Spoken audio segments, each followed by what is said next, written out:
The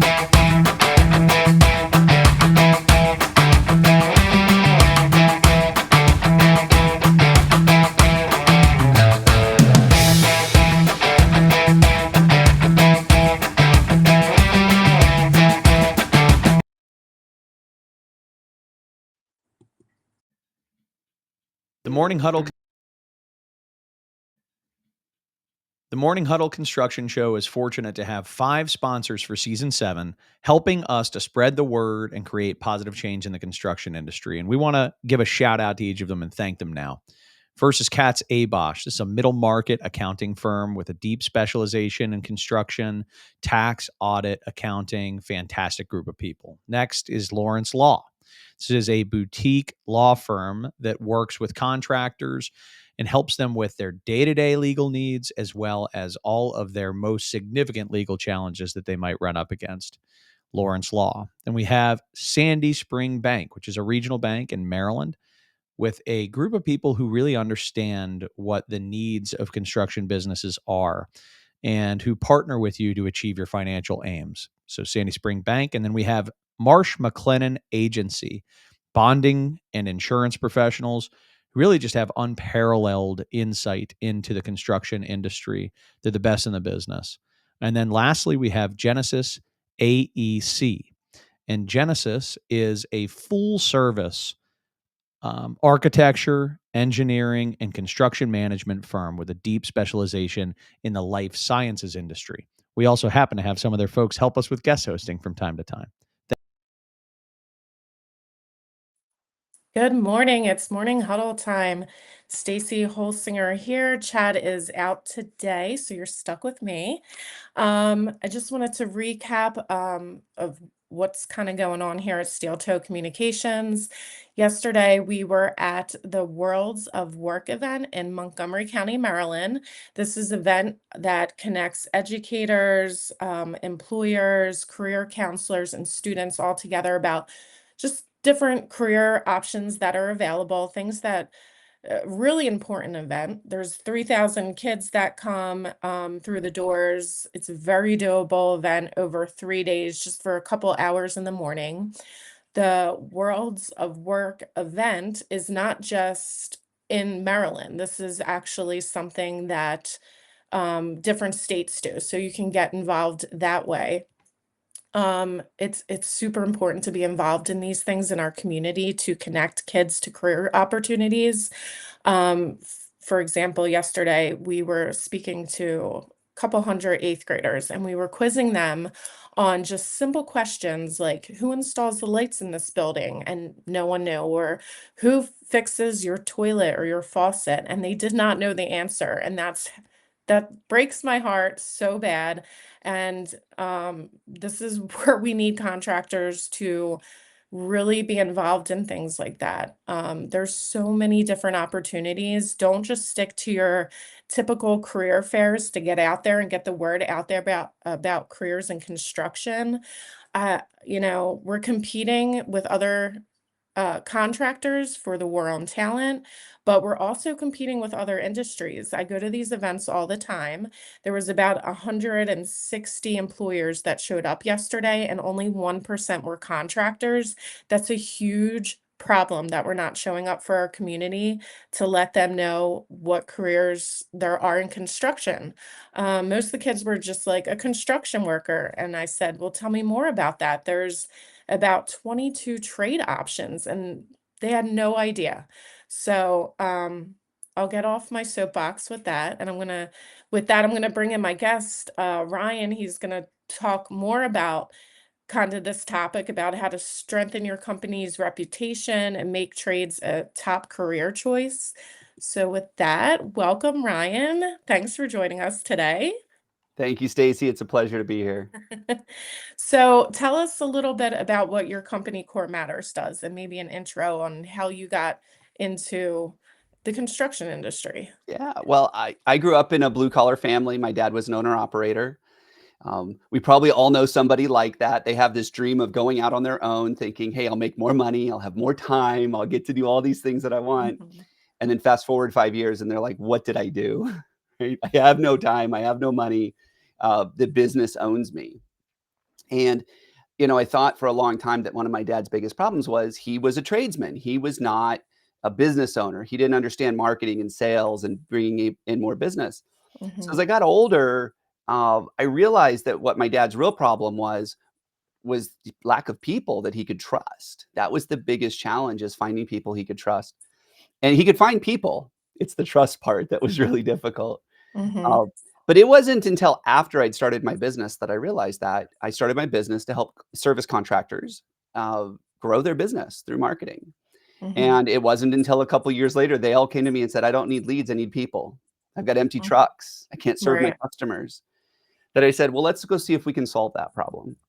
And step by step, over the next couple of years, I went on this journey of helping our clients solve it, whether it was sourcing new candidates, becoming an employer of choice that people are like, "I want to work there," or Mhm. even helping them with the interview process and onboarding and retaining people. Because I don't believe we really have a hiring problem in the trades. I think we have a retention problem. We don't Mhm. know how to keep our people. Mhm. So over time, I developed the CoreFit hiring system, and that's what we do now at Core Matters. Is we partner with contractors and we help them implement these proven processes so that they can attract, hire, and retain the right people, those that they can trust. Can you tell us a little bit more about the processes? Well, one of the things that we all have heard and we believe is people don't leave jobs, they leave people. Mhm. I stand in front of audiences of hundreds of people and every hand goes up. Yes, that's true. Right. But then I say, well, that means if you're losing people, they're leaving you. So you need to look in the mirror. Like, it's not everybody else this happens to. This happens to everybody. Mhm. Well, a big part of what we do over at Core Matters is we help people get really clear on their core. What does it mean to be that employer where people want to work and they want to stay? That boss they never want to leave, no matter what the offer is. We have clients that call me all the time. They're like, "I just hired this guy for a $10,000 pay cut. I just hired this guy and he came over for the same amount of money he was making somewhere else because he just wanted to get away from his boss." Mhm. And I've had the other side where they call me and say, "Hey, my tech just came in. He told me he turned down a job with a $10,000 signing bonus."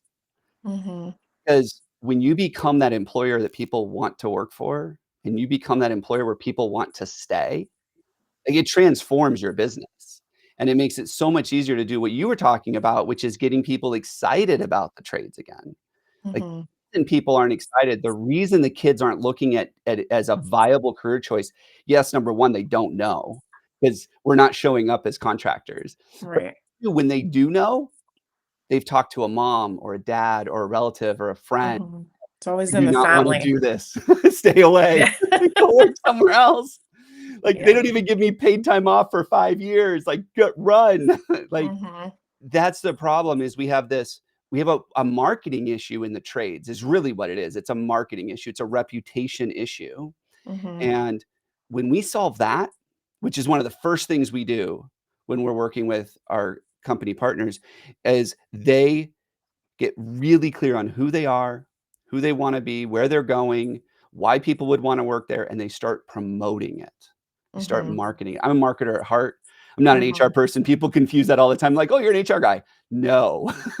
Yeah. HR is compliance and rules, and I am the biggest rule breaker there is out there. Right. You So I'm have to not an be if HR you're in guy. marketing. Yeah. This is a marketing problem to solve.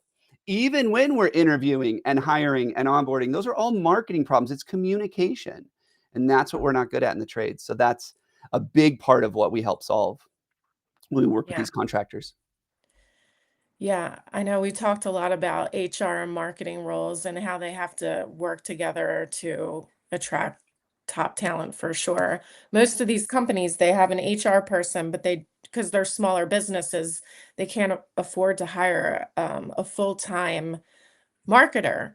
And HR people, they're cut from a different cloth. I mean, then and they're throwing all these marketing jobs on the HR people, but they don't wanna do the marketing, Yeah. so it's really What important to I've get those. there's some irony in this, but what I found is most HR people don't like people. They like their spreadsheets Because 'cause and their they're reports. dealing with all the problems. And that's probably why they don't like people. They're like, there's nothing I haven't heard, like, stay away.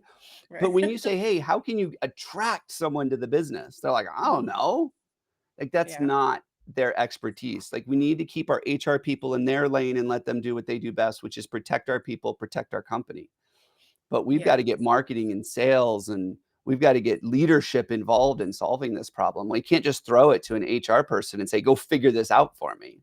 Because if Yeah. they have no influence over the company's culture or how the company communicates, there's nothing they can do.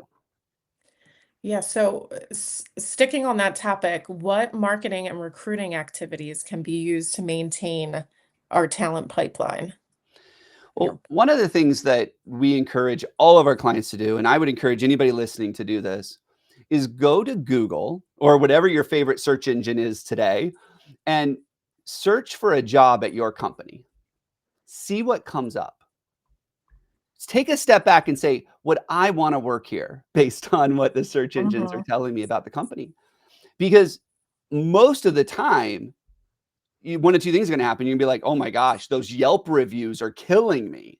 Right? Mhm. Because Google likes Yelp. So it posts it front and center. Those Google reviews are front and center. And if those reviews are like horrible place to work, or the people are so unruly, or the bosses micro you, like whatever they say, like you Mhm. got to fix that. And that's Yeah. going to keep you from having that reputation of excellence that people are like, I want to work there. So that's the first thing. So you're either going to find some bad stuff, or what's more than likely going to happen is going to be crickets, or it's going to be your competition's websites. It's going to be your Mhm. competition's information, because you've done nothing to market your business, especially in construction. Construction is a belly to belly, face to face, old school relationship business. Most of them don't even think about a website or social Mhm. media or anything like that. A lot of times contractors will tell me, I have a website because it gives me credibility. Like when I submit a bid, if Mhm. they Google me and can't find my website, they don't think I'm legit. Mhm. They've never thought, what about the places where my reputation exists?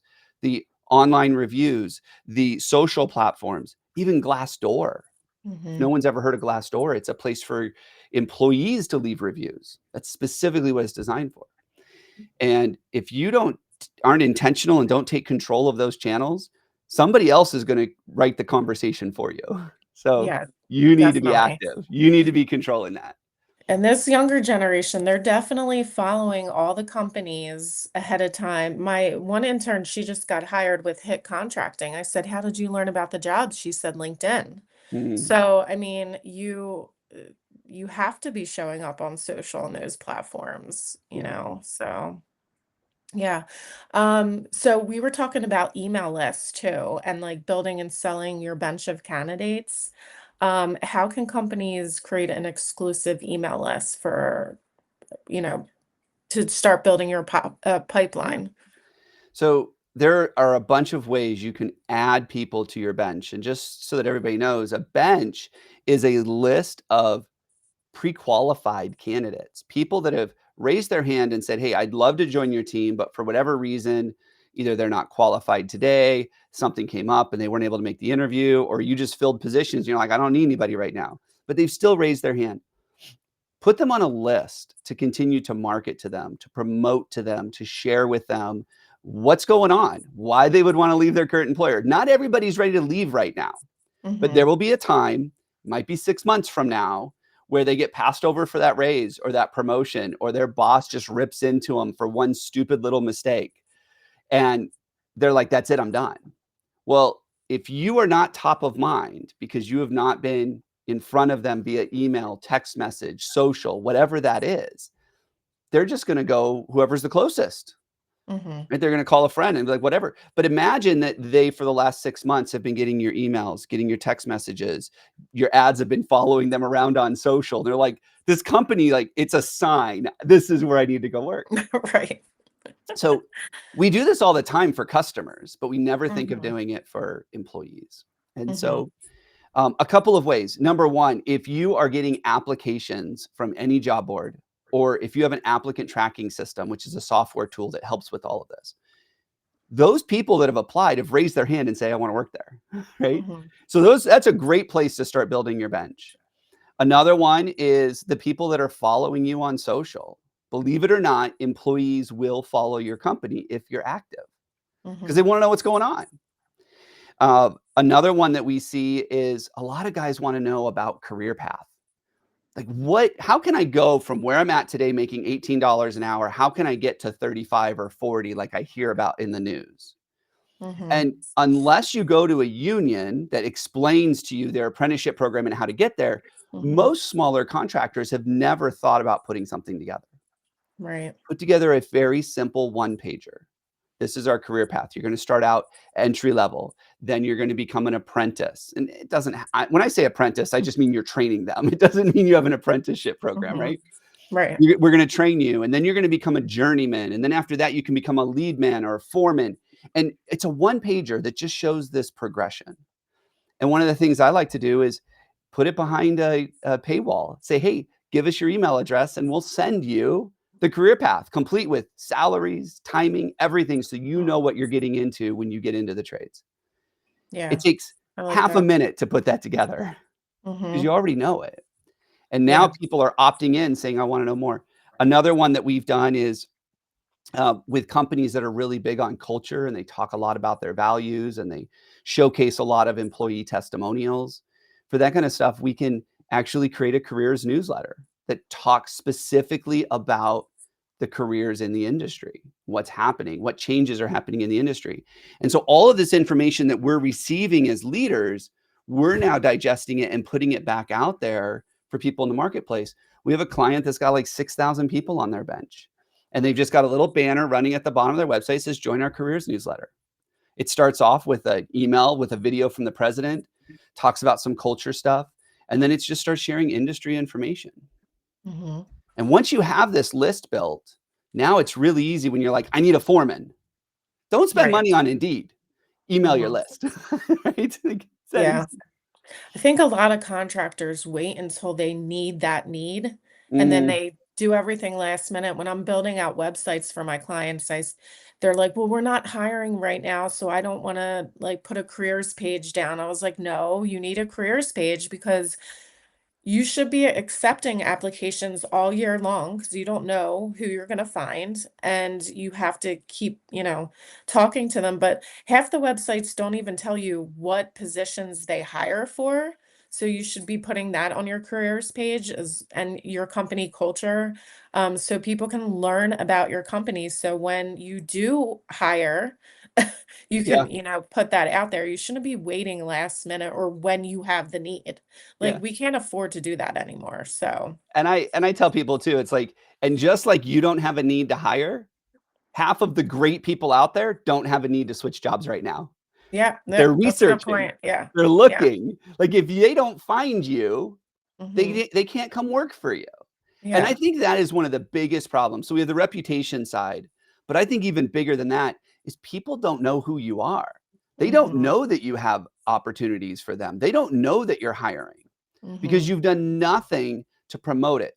You do like what you said. Oh, Jack just quit. I got to go find a new foreman. So you call up your HR team and you're like, hey, can you spin that ad up that we wrote like 12 years ago? Can you put that I on know, Indeed? Yeah, yeah, throw whatever money you have at it. Just get us applicants because they have this mhm, belief that if I get 100 applicants this weekend, there's got to be a good foreman in there. yeah, And then you're just like, I don't have time for this. mhm, So, yeah, yeah, so always be planning for that. Always be ready to hire. Always be promoting jobs. Right? You can so put them on your website and not violate any rules if you're not hiring. And when they yeah, come in, just says, "Hey, great, we got your application. We'd love to talk to you." Interview the person mhm, and just say, "Hey, right now, we're probably like 9 months before this new job mobilizes, before we're gonna be able to get started and bring you on. I'd love to stay connected with you." Like, there's no yeah, rules against that. right. That's smart. That's so smart. Like, start developing the relationships. Like, it just takes time. You You know, can't we just have throw this out a job description and expect to hire someone tomorrow. It doesn't work like that anymore. we have this saying over here at Core Matters. It's like, why is it that we always have time to do it over, but we never have time to do it right? Hmm. Yeah. Let's do it right. Let's build the careers page. Let's plan for this. Let's put the ads out there. Let's let people know that we're growing. Let's make it so that people can find us because then we don't have to do it over and over and over again. Hmm. Because last time I checked, that's the definition of insanity, which for Definitely. a lot of contractors, they feel that way. Like, this is insane. Why are we doing this? There's also so much copying from, like, they just look at their competitor's job ad and then just copy the same thing almost. It's like, no, you got to be different if you want to stand out. So, Yeah, can you tell us more about some best practices for compelling job descriptions or job ads? sure. Sure. So, two things. First one is we've already talked about this. People don't leave jobs, they leave people. Hmm. So, the next time you're looking to recruit somebody, speak to the things that they're looking for. They're not looking for a place to swing a wrench, they're looking for a different place. So, make the job ad about the place, make the job ad about the people. Make the job ad about the way you communicate and the training and the growth opportunities and how you invest in your people, because that's what people are looking for. They're not looking for the must be able to lift 50 pounds, must be able to weld, must be able to have this certification, must have reliable transportation. They know all that stuff. Right. Like if you're hiring an electrician or you're hiring a welder, they know what a welder does. Mhm. You don't need to repeat all that to them. Now, do you want to make sure that you're only getting the best of the best? Absolutely. But Mhm. here's what I've learned. When when I talk to contractors and I say, talk to me, what makes a great person? You know what they tell me? They tell me, I want someone that shows up on time. I want Mhm. someone that has reliable transportation. I want someone that treats us with respect. I want someone that follows safety. I want someone that is a team player. They never say, oh, I need someone that can operate this equipment, or I need Yeah, someone because that they'll can do teach this. them that on the job. You're going to teach them anyways. Right. And no matter what, people are like, oh, I don't have time to teach. No, you do have time to teach because you're going to teach them to do it your way anyways. We Mhm. all do it. But the things that people want, you can't teach. I can't teach someone to get out of bed on time. I just can't Mhm. do it. Mhm. So those are the things we need to be looking at. Those are the things we need to do. So that's the first thing. People don't leave jobs, they leave people. So promote the people.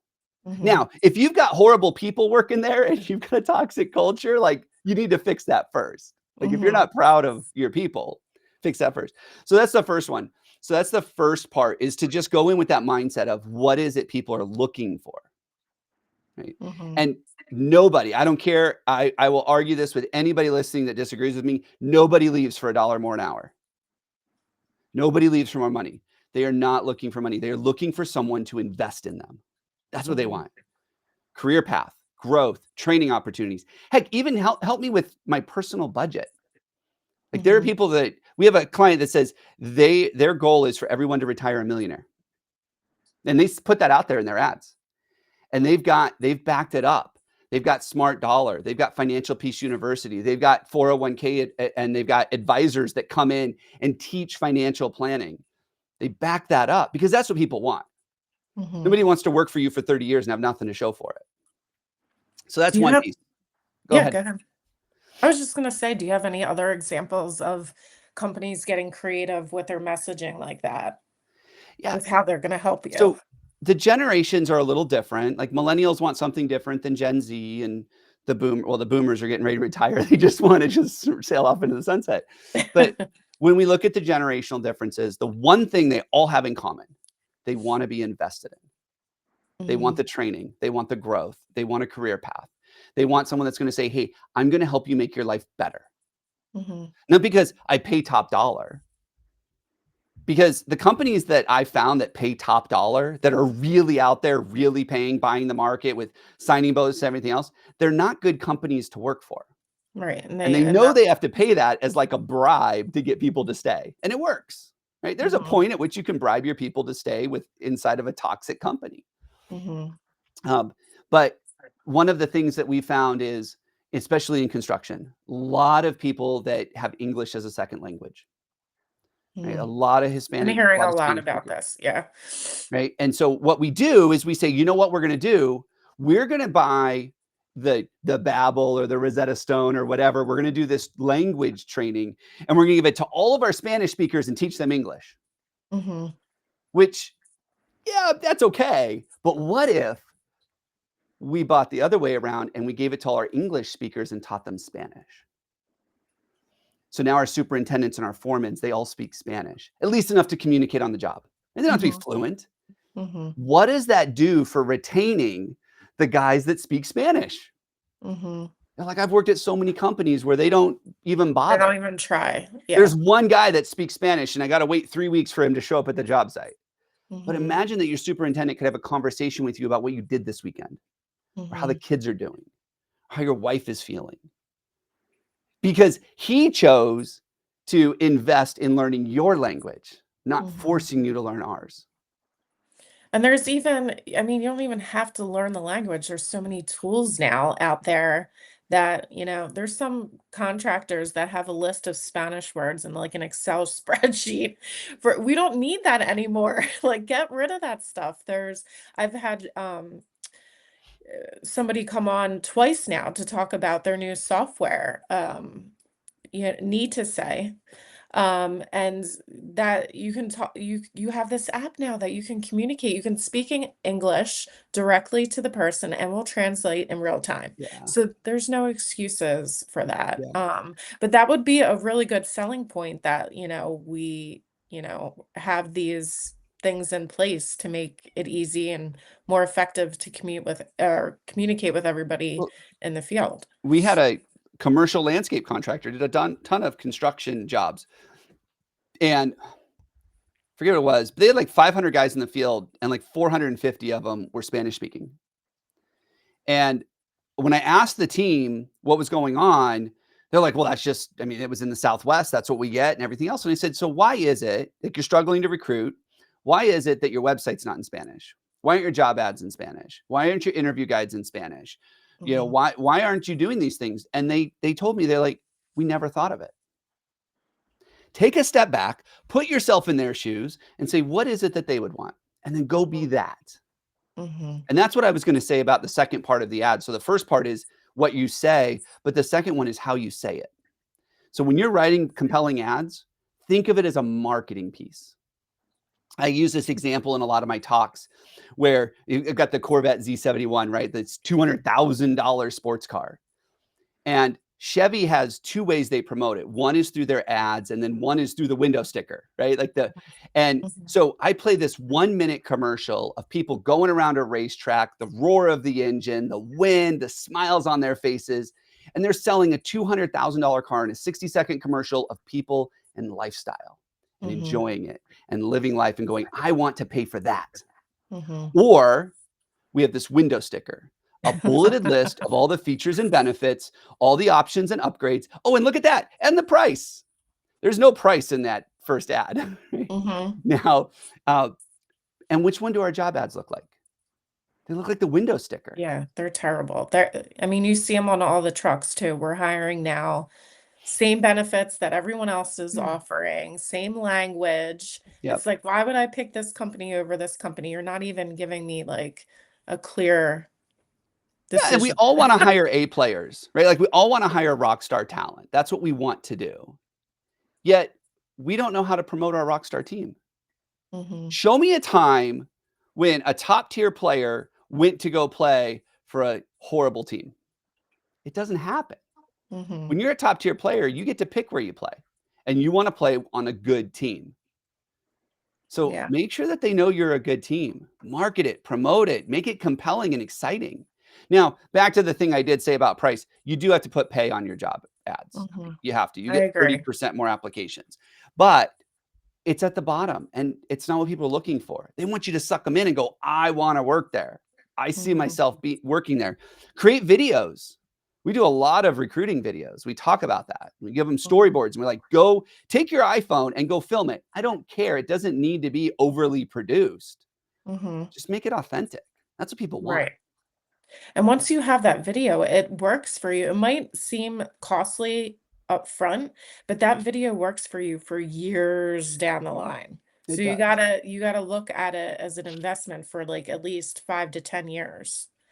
Yeah. Um, And don't worry about it if people aren't there anymore. I had one company, they're like, I have this recruit. I'm like, I love this video. And they're like, he's not here anymore. She's not here anymore. Nobody knows that. Stop telling people that. yeah. That's funny. Yeah, video is so powerful. Just will drive traffic to your career page and, it tells the story in 30 seconds sometimes or less. And Yep.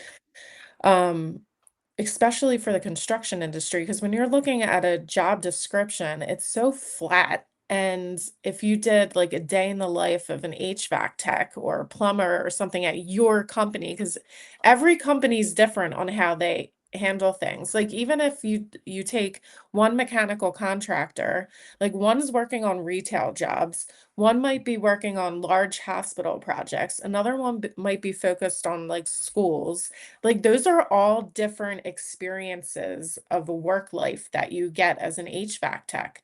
That's why, and you can't describe that in a one-page job description. Yeah. So, and that's important to the person that wants to come work for your company because if they're like, oh my God, I want to work on those hospital projects, they're awesome. Or maybe they're the type of person that just wants to do like repetitive stuff. So, like, and this contractor works on data centers all the time. It's usually the same type of deal.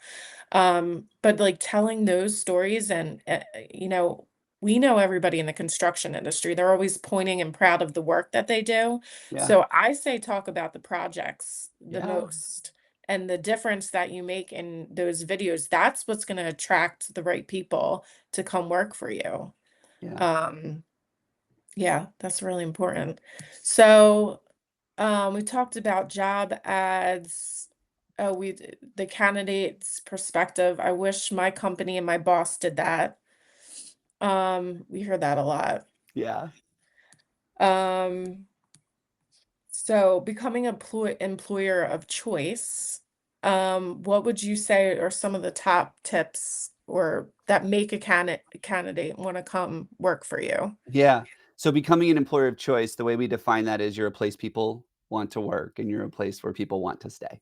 Hmm. It's that simple. And I think the first thing, the most important thing is getting really clear on who you are.